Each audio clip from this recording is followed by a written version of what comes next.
sous-préfet, déjà peut-être une impression, votre ressenti par rapport à votre arrivée ici sur l'arrondissement de Rochefort. Je suis ravie de rejoindre ce bel arrondissement. C'est un arrondissement singulier.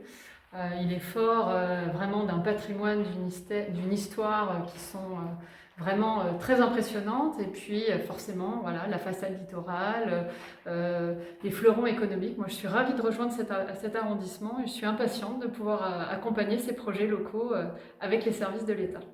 Parlons ensemble maintenant de votre carrière. Vous avez quand même une grande spécialité, c'est le droit des télécommunications. C'est ça, j'ai commencé comme juriste spécialisée en droit des techniques de l'information et de la communication. Donc je me suis occupée de fréquences audiovisuelles, de fréquences hertziennes en général, et puis surtout des réseaux télécoms, du déploiement des réseaux télécoms et de la régulation des plateformes Internet. Donc une grosse partie de ma carrière au début, effectivement, était liée à l'évolution de ce droit, qui est marqué aussi par beaucoup d'innovation et beaucoup de transformation. Oui, ça s'est passé comment ces évolutions là? Parce qu'on est passé de... Ça a vraiment changé très fortement. Très fortement, sous l'impulsion bien sûr des acteurs économiques, des découvertes. Et là, tout l'enjeu pour un juriste, c'est d'accompagner ces transformations pour que les utilisateurs puissent en bénéficier. Moi, j'ai trouvé que c'était effectivement très passionnant d'accompagner cette évolution du droit et puis de permettre aux gens de bénéficier du Bluetooth, du Wi-Fi, de la 4G, des services de médias audiovisuels à la demande de Netflix.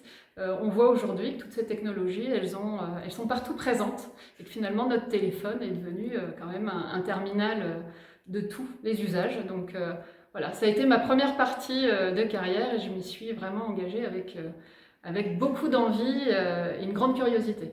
Première partie pendant 15 ans environ, c'est C'est ça? ça. Et ensuite donc le ministère de l'Intérieur. Exactement, ça fait depuis 2015 que je suis donc au ministère de l'Intérieur avec déjà 2 postes de sous-préfète en Haute-Vienne, en Gironde, des postes de directrice de cabinet, donc plutôt focalisés sur les enjeux des politiques de sécurité, sécurité publique, sécurité civile, sécurité routière.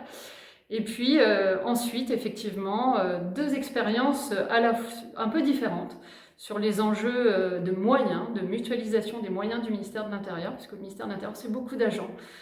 Il faut leur donner les moyens de travailler, des véhicules, des bâtiments, du budget pour faire tourner des commissariats.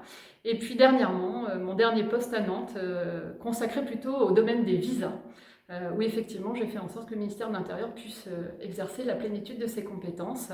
Et j'ai notamment travaillé sur la préfiguration et le pilotage du consulat olympique au cours de l'année écoulée.